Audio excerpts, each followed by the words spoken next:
I'm going to introduce to you about our waste for value model.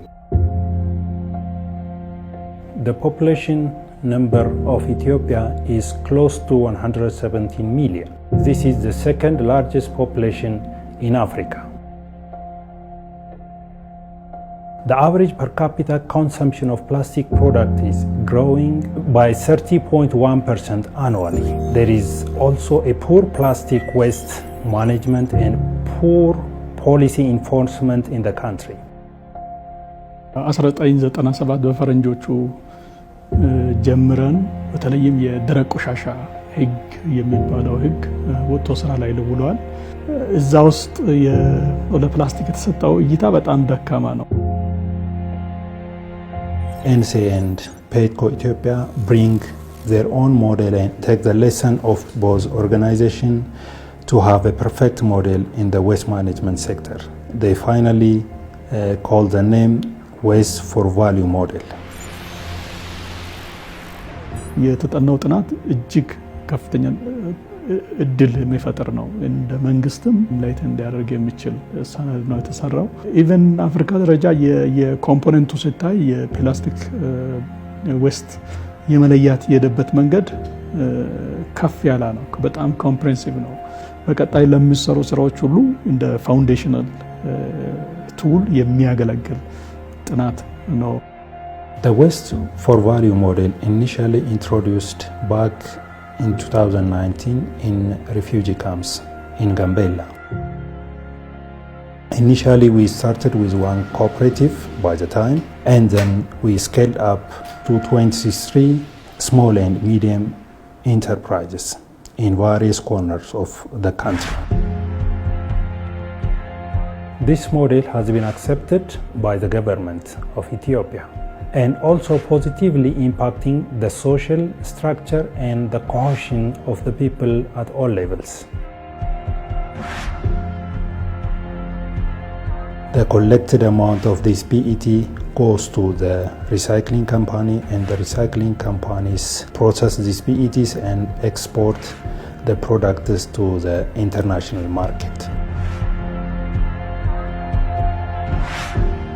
እኛ ያገለገሉ ፕላስቲኮችን ግብአትነት ተጠቅመን የፒቲ ፍሌክ የሚባለውን አምርተን ለውጭ ገበያ እናቀርባለን። ፕላስቲክ ቦንዳ እንደ ፕላስቲክ መጥረጊያዎችን እናመርታለን። Initially the total PET bottle collection was 5 tons per month. Now it grows to 150 to 170 tons of PET per month. This is also by itself a proof for the model continuing standalone. Under this model, 416 women and girls accessed a new job opportunities. ስሜ ሽብሬ ክፍሉ ይባላል። ከወረዳ 7 ነው የመጣሁት።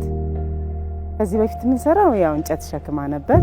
ጫካ ስንሸከም ብዙ ነገሮች አሉ። መደፈር አለ፣ መገረፍም አለ፣ ብዙ ነገር አለ ብቻ። ከዛ ተነስተን ተደራጅተን ወደ እንጦጦ ፓርክ መጣን። መጀመሪያ ከየወረዳው ከወረዳ 1 ከወረዳ 6 ከወረዳ 7 ጠቅላላ 253 ሴት የስራ እድል ተፈጥሮ እዚህ እየሰራ ነው። ግማሹ ሴት ሃይላንድ ይልጣል፣ ግማሹ ደግሞ ይጨፈልቃል። በ15 ቀንም በወርም የተጠራቀመልንን ወደ ኩባ እንልካለን። ከዛ የሚመጣውን ደግሞ ያው እንግዲህ ሂሳብ የተጠራቀመችውን እንከፋፈላለን። እኛ ሪሳይክል አድርገን የምናመርታቸው ምርቶች መልሰው ለአቅመ ደካማ ሴቶች ለምሳሌ ቦትሉ ተሰብስቦ ዘንቢል መስሪያ ገመድ ይሆናል። እዛም ላይ እኛ እንደ ባለ ድርሻ ሚናችንን ስንጫወት ቆይተናል። ብዙ ሺህ ቶን ግብአት በቀን እንፈልጋለን። ያን ግብአት ግን ከከተማ ሰብስቦ ማግኘት ቀላል ስራ አይደለም። ስለዚህ አብዛኛውን ጊዜ የምንሰራው ከአቅማችን በታች ነው፣ በኮሌክሽን እጥረት ምክንያት ማለት ነው። NCA Ethiopia and PETCO, we have also experts, 17 staffs who are directly contributing towards this activity. This is an indicator for the model to sustain and a continuation of capacity building. Our model is bringing hope and sustainable solution to the PET waste collection in the country and needs to be scaled up across the country. Helping this model is helping the marine ecosystem to function properly. Help this model and keep the environment and aquatic ecosystem clean. Thank you very much.